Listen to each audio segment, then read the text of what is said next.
Hello दोस्तों, आज मैं आप सबके सामने एक बहुत ही बेहतरीन हिंदी कविता लेकर आया हूँ, जो है हमारे भारतवर्ष के बहुत ही महान कवि रामधारी सिंह दिनकर जी की कविता है रश्मि रथी।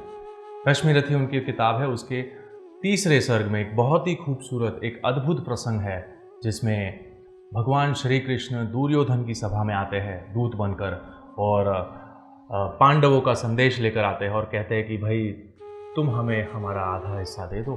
लेकिन दुर्योधन उनको मना करता है और पूरी सभा में उनको अपमानित करता है और उनको बांधने की बात करता है। तो ये अद्भुत प्रसंग का बहुत ही खूबसूरती से दिनकर जी ने उनकी कविता में उसका वर्णन किया है। तो मैं आप सबके सामने वो कविता का पठन करने की कोशिश करूँगा। तो आइए शुरू करते हैं। वर्षों तक वन में घूम घूम बाधा विघ्नों को चूम चूम, सह धूप घाम पानी पत्थर पांडव आए कुछ और निखर। सौभाग्य न सब दिन सोता है, देखे आगे क्या होता है। मैत्री की राह बताने को, सबको सुमार्ग पर लाने को, दुर्योधन को समझाने को, भीषण विध्वंस बचाने को भगवान हस्तिनापुर आए, पांडव का संदेश लाए। दो न्याय अगर तो आधा दो, पर इसमें भी यदि बाधा हो तो दे दो केवल 5 ग्राम, रखो अपनी धरती तमाम। हम वहीं खुशी से खाएंगे, परिजन पर असीना उठाएंगे। दुर्योधन ये भी दे न सका, आशीष समाज के ले न सका, उल्टे हरि को बांधने चला, जो था साध्य साधने चला। जब नाश मनुष्य पर छाता है, पहले विवेक मर जाता है। हरि ने भीषण हुंकार किया, अपना स्वरूप विस्तार किया, डगमग डगमग दिग्गज डोले, भगवान कुपित होकर बोले, जंजीर बढ़ाकर साध मुझे, हाँ हाँ दुर्योधन बांध मुझे। ये देख गगन मुझ में लय है, ये देख पवन मुझ में लय है, मुझ में विलीन झंकार सकल, मुझ में लय है संहार सकल। अमरत्व फूलता है मुझ में, संहार झूलता है मुझ में। उदयांचल मेरा दीप्त भाल, भूमंडल वक्ष स्थल विशाल, भुज परिधि बद को घेरे है, मैनाक निरूपक मेरे है। दीप्ते जोघा नक्षत्र निकर, सब है मेरे मुख के अंदर। तो दृश्य कांड देख, मुझ में सारा ब्रह्मांड देख। चर अचर जीव जग, क्षर अक्षर नश्वर मनुष्य सुर जाति अमर। शतकोटि सूर्य सतकोटि चंद्र, शतकोटि सरित सर सिंधु मंद्र, शतकोटि विष्णु ब्रह्मा महेश, शतकोटि जिष्णु जलपति धनेश, शतकोटि रुद्र शतकोटि कल, शतकोटि दंड धर लोकपाल। जंजीर बढ़ाकर साधने, हाँ हाँ दुर्योधन बांधने। भूलोक अतल पाताल देख, गत और अनागत काल देख। ये देख जगत का आदि सृजन, ये देख महाभारत कारण। मृतकों से पटी हुई वो है, पहचान इसमें कहां तू है। अंबर में कुंतल चाल देख, पद के नीचे पाताल देख, मुट्ठी में तीनों काल देख, मेरा स्वरूप विकराल देख।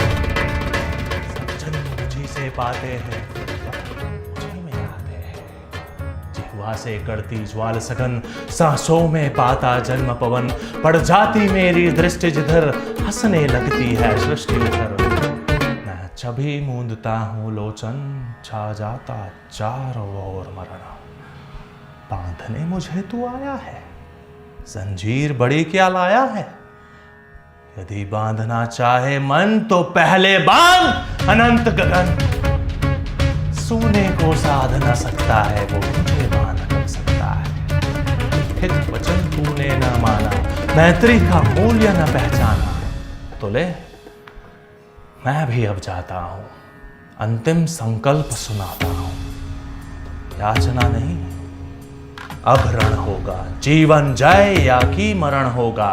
टकराएंगे नक्षत्र निकर, बरसेंगी भू पर वहीं प्रखर। फण शेष नाग का डोलेगा, विकराल काल मुंह खोलेगा। दुर्योधन रण ऐसा होगा फिर कभी नहीं जैसा होगा। भाई से भाई टूटेंगे, विषबाण बूंद से छूटेंगे। वयस श्रृंगाल सुख लूटेंगे, सौभाग्य मनुष्य के फूटेंगे। आखिर तो खुशहाली होगा, हिंसा का बदला ही होगा।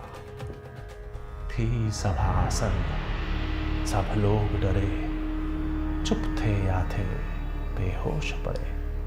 केवल 2 नर न गाते थे, धृतराष्ट्र विदुर सुख पाते थे। कर जोड़ खड़े प्रमुदित निर्भय दोनों पुकारते थे जय जय, दोनों पुकारते थे जय जय। वाह, तो देखा दोस्तों आपने कितनी कितनी खूबसूरती से, कितने खूबसूरत शब्दों में दिनकर जी ने इस कविता का वर्णन किया है, उस अद्भुत प्रसंग का वर्णन किया है उनकी कविता में। एक और चीज कहना चाहूंगा, अगर मुझसे कोई शब्द के उच्चारण में या किसी वाक्य के पठन में कोई त्रुटि रह गई हो तो मैं आप सबसे क्षमा चाहता हूँ। तो अगली कविता में या अगले लिटरेचर में एक और वीडियो के साथ हम एक और नए वीडियो में मैं आप सबके सामने लेके आऊँगा। तो आज के लिए बस इतना ही। Thank you.